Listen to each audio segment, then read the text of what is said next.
అమ్మా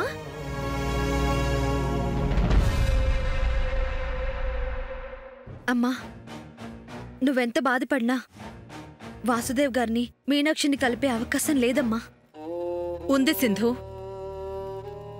అవకాశం ఉండి కూడా కలపలేకపోతున్నందుకే బాధగా ఉంది. నేను వాళ్లని కలపడానికే నిర్ణయించుకున్నాను సింధు. అంటే అనుని వాళ్ళ దగ్గరకు తీసుకెళ్తావా? అమ్మా అన్నీ సంగతి తెలుసు కదమ్మా. అనుని తీసుకెళ్తే చస్తాడు.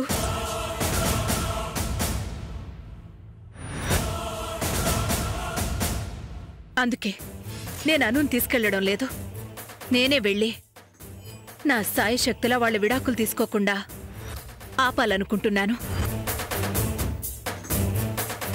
నానమ్మా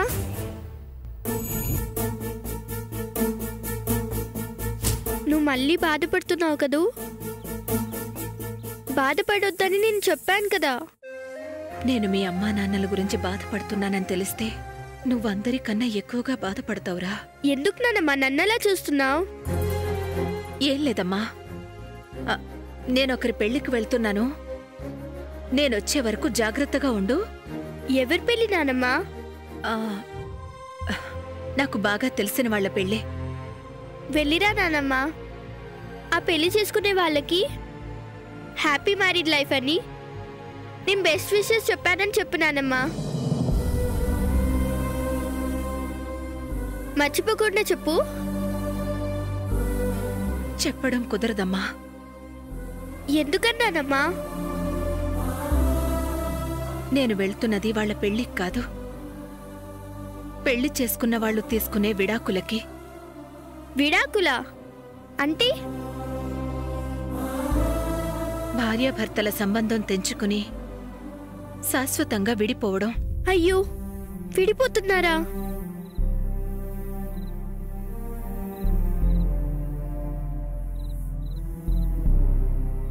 ఎందుకు విడిపోతున్నారు నానమ్మా? తెలీదమ్మా, అది తెలుసుకోవడానికి వెళ్తున్నాను. వాళ్ళకి పిల్లలున్నారా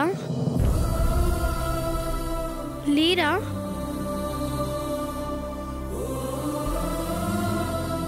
ఉన్నారమ్మా.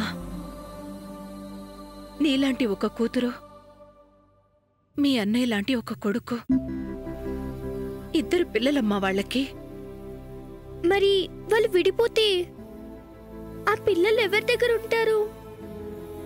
అమ్మ దగ్గర, నాన్న దగ్గర ఉంటారా?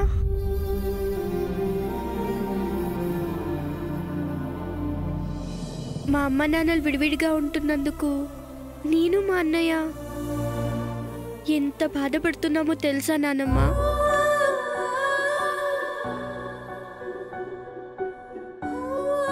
మాకు అమ్మ కావాలి, నాన్న కావాలి, కానీ వాళ్ళిద్దరూ కలిసి ఉండట్లేదనే బాధతో ఒక్కొక్కసారి అన్నం తినబుద్ధి కాదు, నిద్ర పట్టదు.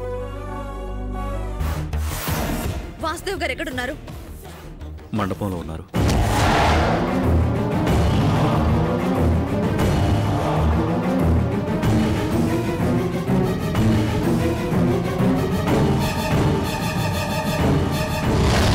నేను పెళ్లి బట్టలు కట్టుకోవడం ఏంటి? పెళ్లి కూతుర్లో ముస్తాబోవడం ఏంటి? పెళ్లి పీట్ల మీద కూర్చోవడం ఏంటి? ఇవన్నీ అవసరమా? నాకు ఇవన్నీ ఇష్టం లేదు.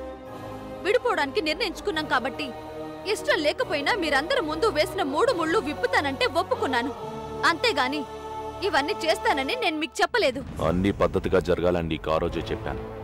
మామూలుగా 3 ముళ్ళు విప్పడానికి అయితే ఈ ముహూర్తాలు ఎందుకు, విడాకుల పత్రాలు ఎందుకు? సింపుల్గా విడిపోవడానికి అయితే ఈ కళ్యాణ మండపం ఎందుకు, అందరినీ పిలవడం ఎందుకు, ఈ వేద మంత్రాలు ఎందుకు? పెళ్లి కూతురుగా పెళ్లిపేటలపై నా పక్కన కూర్చున్న మీనాక్షి మెడలో 3 ముళ్ళు వేశాను.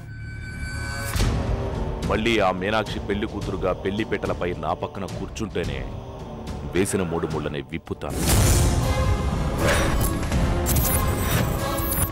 ఈ పద్ధతిలో అయితేనే మీరు కోరుకుంది జరుగుతుంది. వెళ్ళి రెడీ అవ్వండి. బాబాయ్, ఏంటి బాబాయ్ ఇదంతా? ఇదంతా కావాలని చేస్తున్నారు ఈయన. ఇలా కాదని మీరైనా చెప్పండి బాబాయ్. ఇప్పుడు నువ్వు బాధపడి ఆవేశపడి ప్రయోజనమేముందమ్మా? ఆయన చెప్పినట్టు ఒప్పుకుంటేనే విడిపోవడానికి ఒప్పుకుంటారట అని నువ్వే చెప్పావు కదమ్మా. ఏంటి బాబాయ్ మీరు కూడా?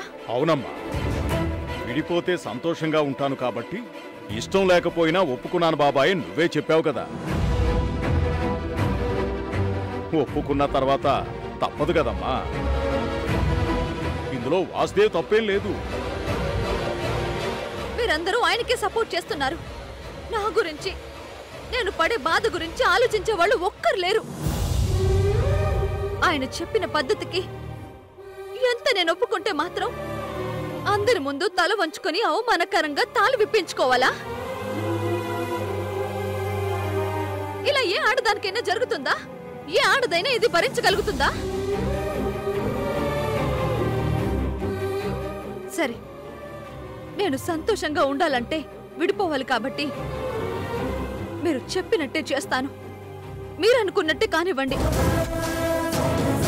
మీ ఇష్ట ప్రకారమే కానివ్వండి. మీరు చెప్పినట్టే 3 ముళ్ళు విప్పించుకుంటాను.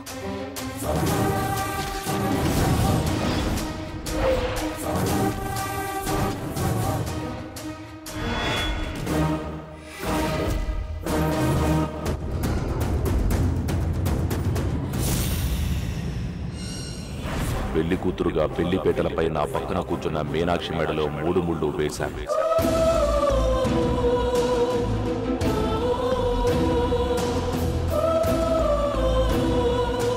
మళ్ళీ ఆ మీనాక్షి పెళ్లి కూతురుగా పెళ్లిపేటలపై నా పక్కన కూర్చుంటేనే వేసిన 3 ముళ్ళని విప్పుతాను.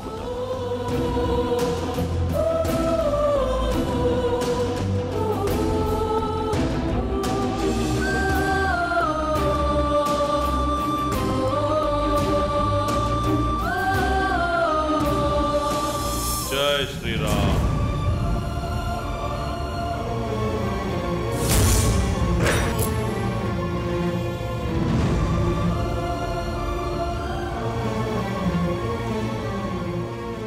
రామ, చూడకూడని కళ్ళతో జరగకూడని దాన్ని చూడటానికి రావాల్సి వచ్చింది.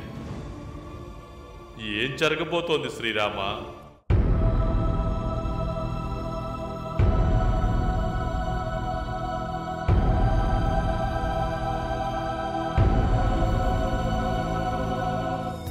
గాలి నింగి నీరు భూమి నిప్పు మీరు రామ వద్దనలేరా ఒకరు.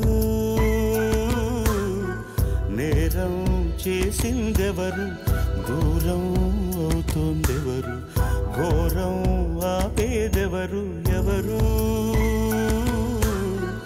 రారే మునులు ఋషులు, ఏమైరి వేదాంతులు, సాగే ఈ మౌనం సరేనా. కొండ కోన అడవి సెలయేరు సరయూ నది, అడగండి న్యాయం ఇదేనా.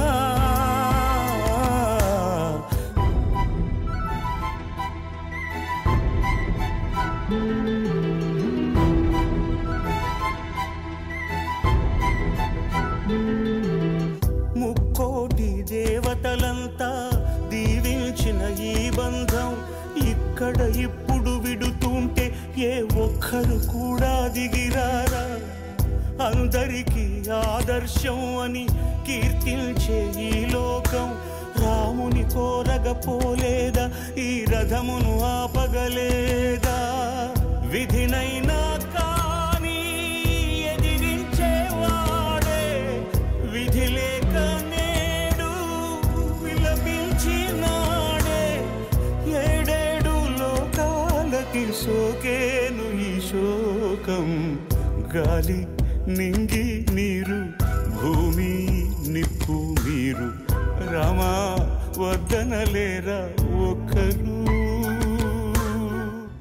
3 ముళ్ళు విప్పిస్తానని చెప్పి 3 ముళ్ళు వేయమంటారేంటి?